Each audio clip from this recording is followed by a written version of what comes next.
Tervetuloa uuden videon pariin. Tänäänkin mulla on jotain hienoa. Omasta mielestä mulla on joka videolla jotain hienoa mukaan. Mutta tänään mulla on maailman suurin nallekarkki, jota on pyydetty todella paljon. Tätä haastetta mä oon myös halunnut tehdä itse, mutta mä oon tehnyt 2 nallekarkkihaastetta jo. Yksi oli vaan perusnallekarkeilla ja yksi oli tulisilla nallekarkeilla. Mutta tätä maailman suurinta nallekarkkia on pyydetty paljon. Mä en oikeastaan missään vaiheessa myöskään ollut täysin varma, pystynkö mä tätä tekemään, koska kaikkien tuntema Matt Stoney on tän tehnyt. Se teki sen 41 minuutissa. Mä en tiedä, onko kukaan muu ainakaan niinku todistetusti tätä syönyt hänen lisäksi. Joten tää tulee olemaan oikeasti paha. Ja mä mietin, että tää haaste voisi olla vähän helpompi, tai siis nyt mun kuvaama haaste, koska se on kovin taistelu miesmuistiin Suomen historiassa. Burger Kingin hampurilaismenu oli todella paha, mutta tää on eri tavalla sellainen haastava. Tällä haasteella on siis painoa noin 2,3 kiloa. Se ei välttämättä kuulosta hirveän pahalta, mutta uskokaa tai älkää, niin nallekarkkien syöminen suuressa määrin ei ole helppoa. Jotta tämä itse video ei veny liikaa, niin seuraavaksi unboxataan tämä. Tää ei näytä niin valtavalta tässä mun vieressä, mutta uskokaa tai älkää. Tää on iso, painava. Mulla on maailman suurin pää, ja tää on melkein mun pään korkunen. Vielä mä pistän timerin itselleni taakse ja otan vähän pitkästä aikaa kahvia videolle ja sit lähdetään. Kiitoksia kaikille katsojille, jotka mahdollistaa nämä mun hullut kokeilut ja että mä pystyn tilaamaan netistä tällaista kivaa. Aika. Ei Jeesus. Lähtee. Alle 41 minuuttia. Aika lähtee nyt. Tervetuloa uuden voiceoverin pariin. Tänään mulla on siis edessä 1400 kertaa isompi nallekarkki, mitä normaalit on. Painoa noin 2,3 kiloa. Maistuu paremmalle kuin haisee. Näitä pystyy tilaamaan tosi monesta kaupasta ihan googlettamalla. Maailman suurin nallekarkki. Hintaa näillä on joku 40 ja siihen sitten vielä postitukset päälle.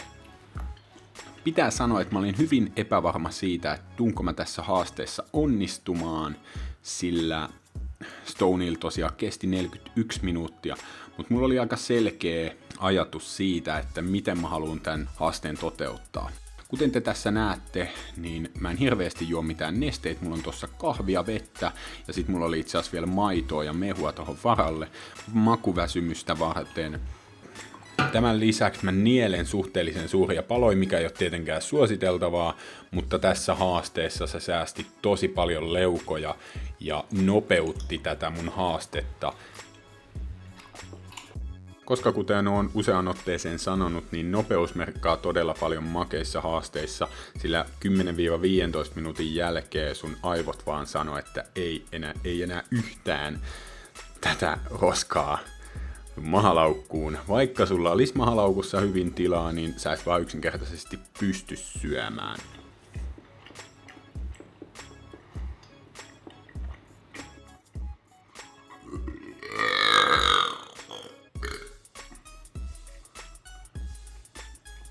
Mä en ite ihan hirveästi mistään hedelmäkarkeista tai nallekarkeista tykkää, joten toi maku ei mun mielestä ollut mikään hirveän miellyttävä, mutta se ei tarkoita sitä, etteikö tää haaste olisi mun mielestä ollut tosi hauska tehdä. En mä tiedä, mä vaan tykkään niin paljon näiden haasteiden tekemisestä. Tää haaste itsessään meni mun mielestä tosi hyvin. Mä en silti tiedä, että onko tää nyt täysin vertailukelpoinen siihen Matt Stoneyin suoritukseen, koska noitten koostumus on voinut muuttua vuosien aikana, koska sen suorituksesta on tosiaan se 6 vuotta. Mutta joka tapauksessa mä oon hyvin yllättynyt tästä, miten nopeasti mä sain tämän haasteen tehtyä. Ehkä se kertoo myös siitä, että mä vähän enemmän mietin sitä, että miten tämä haaste kannattaa toteuttaa versus miten Matt sen teki, että se todennäköisesti vaan tilasi sen ja kun se tuli, niin rupesi syömään ilman, että se antoi silloin sille hirveästi ajatusta. Tai hän todennäköisesti myös ajatteli, että se tulee olemaan tosi helppo tehdä. Ja itse taas tiesin, että tää on hyvin haastavaa. mikä jäätävä tällä valoistaa sitten tästä. Mitä mä siis tässä yritin sanoa ja kuulostin ihan psykoosissa olevalta, on se, että mulla oli ihan hirveä soija, koska tossa vaiheessa se sokeri rupesi vaikuttamaan ja hikeä rupesi puskemaan kunnolla läpi. Kiitoksia jälleen kerran katsomisesta ja kuuntelemisesta. Toivottavasti nautitte voiceoverista ja nauttikaa lopusta videosta.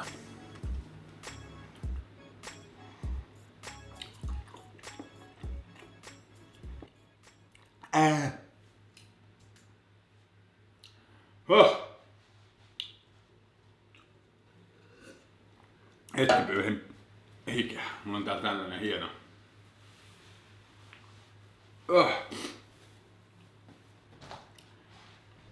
Kädet. Onko Spider-Manilla, ainakin siltä tuntuu, että ne on ihan supertahmaset. Aikaa meni 13 minuuttia 44 sekuntia. Maailman suurimmassa nallekarkissa.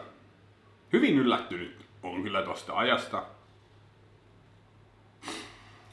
No, tästä on paha saada mitään 10 minuutin videota.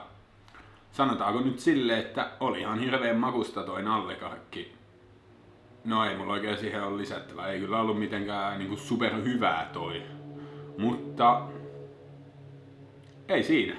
Turhaan mä tässä mitään paskaa jää jauhamaan. Kiitoksia jälleen kerran katsomisesta ja se on moro. No minkälainen olo siitä haasteesta sitten tuli jälkeenpäin? No pitää sanoa, että yllättävän ok olo oli. Eli siitä ei tullut kuin väsymys jälkeenpäin ja sitten järkyttävän määrä ilmavaivoja. Mut muuten niin yllätyin, koska sokeria siinä oli todella paljon, että pääsin niinkin vähällä, joten kiitos siitä.